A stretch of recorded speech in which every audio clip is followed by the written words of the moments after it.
యెహోషువ గ్రంథం 6వ అధ్యాయం 15వ వచనం. 7వ దినమున వారు ఉదయమున చీకటితోనే లేచి 7 మార్లు ఆ ప్రకారముగానే పట్టణము చుట్టూ తిరిగిరి. ఆ దినమున మాత్రమే వారు 7 మార్లు పట్టణము చుట్టూ తిరిగిరి. 7వ మారు యాజకులు బూరలు ఊదగా యెహోషువ జనులకు ఇలాగూ ఆజ్ఞ ఇచ్చెను, కేకలు వేయుడి, యెహోవా ఈ పట్టణం మీకు అప్పగించుచున్నాడు. In the name of Jesus. స్తోత్రం దేవా. ఈరోజు ఈ యొక్క వాక్యపు వెలుగులో మమ్మల్ని అందరినీ నడిపించి బలపరిచి విత్తబడిచిన వాక్యం వ్యర్థం కాకుండా ప్రతి హృదయంలో నాటబడి ఫలించి అనేక మందికి ఉపయోగకరంగా ఉండేట్టు కృప చూపించమని యేసు నామములో విడుదల, స్వస్థత, అద్భుత అభిషేకాన్ని ప్రకటిస్తున్నాం తండ్రి. ఆమేన్. ఇది చాలా శక్తివంతమైనటువంటి వాక్యము. చాలా జాగ్రత్తగా వినాలి ప్రియులారా.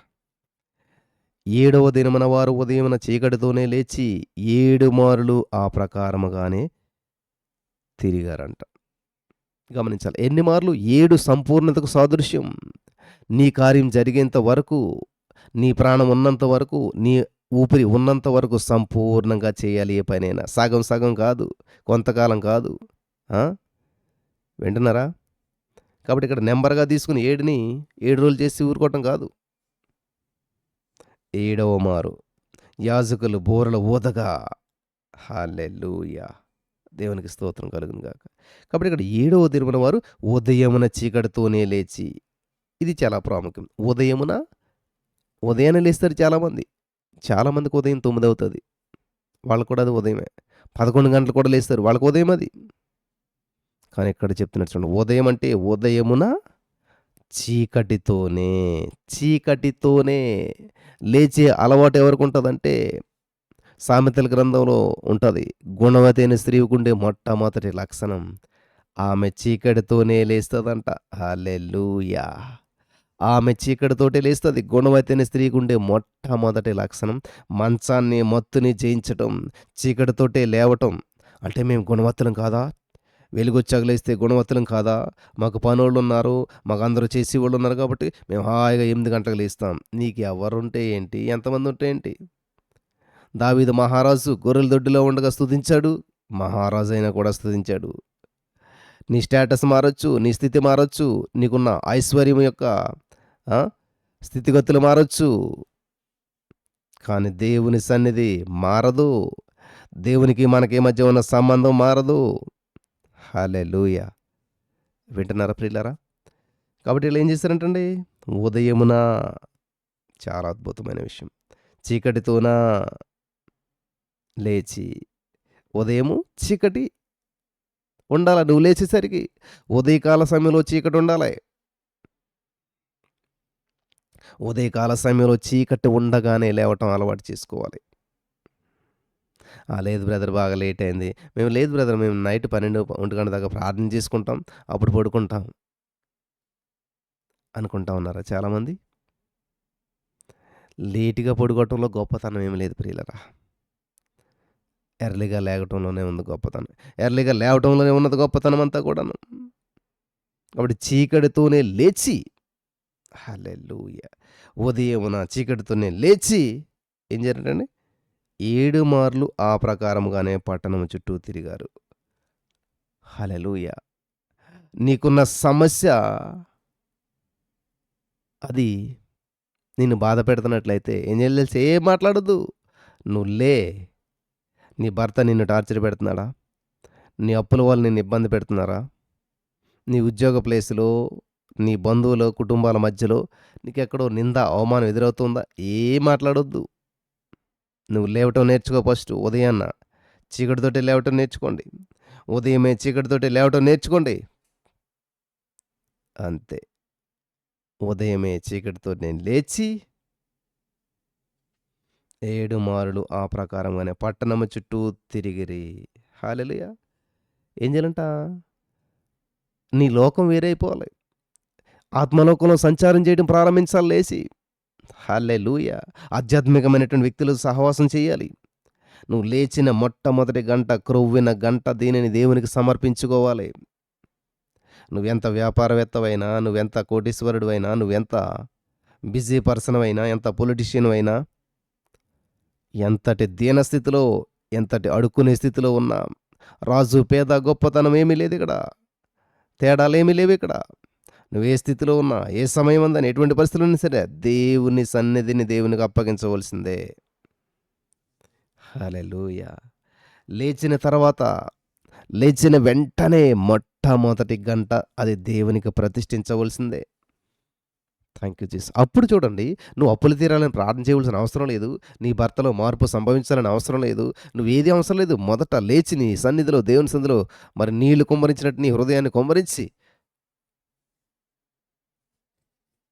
ఏం చేస్తారంటండి వాళ్ళు? పట్టణము చుట్టూ తిరిగారంట. హల్లెలూయా! నువ్వు లేచి మోకరించి దేవుని సన్నిధిలో గడుపుతుంటుంటే నీ ప్రార్థన నీ సమస్యను చుట్టుముడుతుంది. In the name of Jesus. నీ ప్రార్థన నీకున్న సమస్యను చుట్టుముడుతుంది, ఊపిరాడకుండా చేస్తుంది కదా. అంత చుట్టుముట్టేసారండి, ఏమి చేయలేకపోయాను. ఆ? నీ సమస్యలు నిన్ను చుట్టుముడతాం కాదు, నువ్వు సమస్యను చుట్టుముట్టాల. హల్లెలూయా! నువ్వు సమస్యకు ఊపిరాడకుండా చేయాల, నువ్వు సమస్యను తలకిందులు చేయాల, నువ్వు సమస్యను ఏం చేయాలి తెలుసా? సమూల ధ్వంసం చేసి పడాయాల. హల్లెలూయా! ఎప్పుడు జరుగుతుంది ఇది? ఉదయమున చీకటితోనే లేచి. In the name of Jesus. ఇది లేకుండా నువ్వు పడుకొని ఉంటే సమస్య నిన్ను చుట్టుముడుతుంది, సమస్య నిన్ను ఏలుబడి చేస్తుంది. ఇక్కడ మనం చూసినట్లయితే ఈరోజు వాక్యం చాలా అద్భుతమైనటువంటిది. సమస్యను చుట్టుముట్టేటువంటి అవకాశాన్ని దేవుడు నీకు ఇచ్చాడు. నువ్వు సమస్యను రౌండప్ చేయాలి. నిన్ను సమస్యను రౌండప్ చేయటం కాదు, నువ్వు సమస్యను రౌండప్ చేయగలగాలి అంటే నువ్వు ఉదయాన్నే చీకటితోటి లేచి దేవుని సన్నిధిలో గడపాల, దేవుని నామాన్ని మహింపరచాల, స్తుతించాలి, ఒప్పుకోలు చేయాలి, ప్రార్థన చేయాలి, వాక్యం వినాలి. ఇవన్నీ చేస్తూ ఎర్లీ మార్నింగ్ లేచి మంచాన్ని మత్తును జయించినప్పుడు అప్పుడు సమస్యను రౌండప్ చేస్తావు, సమస్యను తలకిందులు చేస్తావు, సమస్యకు మైండ్ బ్లాక్ అయ్యేలా చేస్తావు. హల్లెలూయా! చూసారా మన దేవుడు ఎటువంటి వాడు? ఎప్పుడైతే ఇజ్రాయేల్ ప్రజలు రౌండప్ చేశారో గోడలంట ఆ, నిలవలేకపోయాయంట, కుప్పకూలిపోయినాయంట. చూసారా, సమస్యలు అలాగే కుప్పకూలిపోతాయి, డిస్మాటిల్ అయిపోతాయి.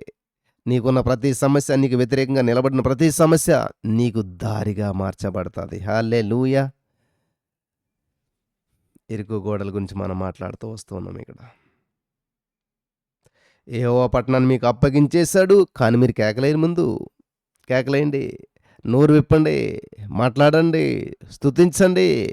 హల్లెలూయా!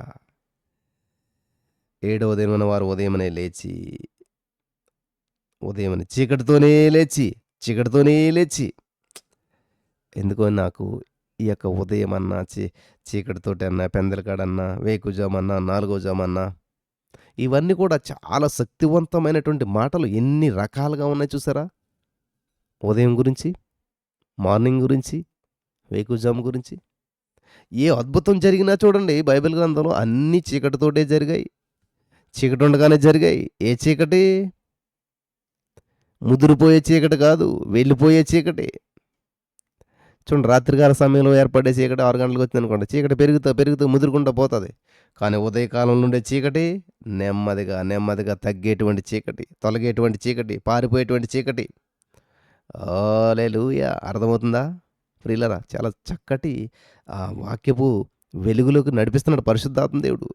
మార్నింగ్ నువ్వు లేచినప్పుడు ఉండే చీకటి నెమ్మదిగా పారిపోతూ ఉంటుంటుంది. హల్లెలూయా! సాయంత్రం వచ్చేటువంటి చీకటి నెమ్మదిగా కమ్ముకుంటూ ఉంటుంది. కాబట్టి ఈ రోజున దేవుడు నిన్ను ఎప్పుడు లేమన్నాడంటే, సమస్య నిన్ను విడిచిపోయేటువంటి సమయంలో లేచి ప్రార్థించు. హల్లెలూయా! సమస్యని పారద్రోలేటువంటి సమయం ఉదయకాల సమయం. సమస్య వెళ్ళిపోయేటువంటి సమయం, చీకటి వెళ్ళిపోయేటువంటి సమయం, చీకటి తొలగిపోయేటువంటి సమయం ఉదయకాల సమయం. వేకువనే లేచి నువ్వు దేవుని సందులో గడుపుతూ ఉండగా నీ యొక్క లెమ్ము, తేజరిల్లుము, నీ వెలుగు ప్రకాశింపనీయము. ఎంత అద్భుతంగా ఉందండి ఇక్కడ. ఉదయమనే చీకటితోటి లేచి 7 మార్లు ఆ ప్రకారంగానే ఆ పట్టణము చుట్టూ తిరిగారంటండి. ఆ దినమున మాత్రమే వారు 7 మార్లు పట్టణాన్ని చుట్టుముట్టారు. ఇంక అయిపోయిందంతే. నువ్వు లేచావంటే అయిపోయిందంటే ఇంక నీ పని. నీకు జరగవలసిన కార్యం ఆల్రెడీ అయిపోయినట్లే. మొట్టమొదట నువ్వు లేవటం మీద ఆధారపడి ఉంటుంది. హల్లెలూయా! నువ్వు లేచిన దాన్ని బట్టి ఇంక అంతే నీ జీవితం ఉంటుంది. లేచారు ఎప్పుడు? ఉదయం అనే చీకటితోటి లేచారు. Receive the instructions and follow the instruction. దేవుని దగ్గర నుంచి నియమాలు, రూల్స్ తీసుకోవాలి, పాటించాలి. తీసుకుని పక్కన పడేస్తే ఉపయోగం లేదు. కానీ వీళ్ళు లేచారు, పాటించారు. అద్భుతమైన మాటలు, చాలా జాగ్రత్తగా ఉండండి. నీ సమస్యలు నువ్వు చుట్టుముట్టాలి. నిన్ను సమస్యలు చుట్టుముట్టడం కాదు. నువ్వు సమస్యను రౌండప్ చేయాలి. నిన్ను సమస్యలు రౌండప్ చేయటం కాదు. సమస్యలకు నువ్వు చుక్కలు చూపించాలి. ఆ! నీకు చుక్కలు చూపించకూడదు సమస్యలు. దేవునికి స్తోత్రం. కాబట్టి ఈ రోజున అంతా జరగాలంటే ఉదయమని చీకటితోటే లేచి నువ్వు దేవుడు చెప్పినటువంటి విధంగా చేయాలి. దేవుని సన్నిధిలో నడవాలి, మోకరించాలి, దేవుని నామాన్ని మహింపరచాలి. అలా చేస్తూ ఉండగా సమస్యలను నువ్వు చుట్టుముడతావు. ఏ సమస్య అయితే నీకు వ్యతిరేకంగా నిలబడ్డదో దానికి అది కుప్పకూలుతుంది. నీ సమస్యలు కుప్పకూలాలంటే నువ్వు చీకటితోటే ఉదయమే వేకునే లేచి, హల్లెలూయా, నీ సమస్యలు కుప్పకూలాలంటే నువ్వు చీకటితోనే, ఉదయమే చీకటితోనే లేవాలి. అలా ఎవరైతే లేచి దేవుని సన్నిధిలో గడుపుతూ ఉంటారో, ఎన్నిసార్లండి? 5 సార్లు ఏమి లేదు, 6 సార్లు ఏమి లేదు, 7వసారి in the name of Jesus. 7 సార్లు కంప్లీట్ 5లో కంట సమస్యలు కుప్పకూలిపోయాయి, గోడలు కుప్పకూలిపోయాయి.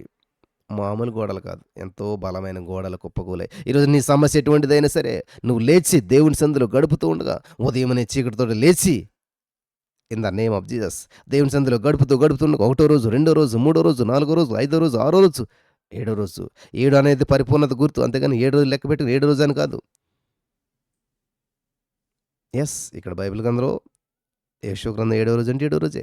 కానీ 7 పరిపూర్ణతకు సాదృశ్యంగా కనిపిస్తోంది. కాబట్టి నీ సమస్య కుప్పకూలేంత వరకు నువ్వు లేచి, కుప్పకూలక మానేమనా కాదు, ఎప్పటికీ కూడా దేవుని సన్నిధిలో ఉండాలి. అటువంటి భాగ్యం దేవుడు మీకు అందరికీ అనుగ్రహించి నడిపించి బలపరచును గాక. ఆమేన్.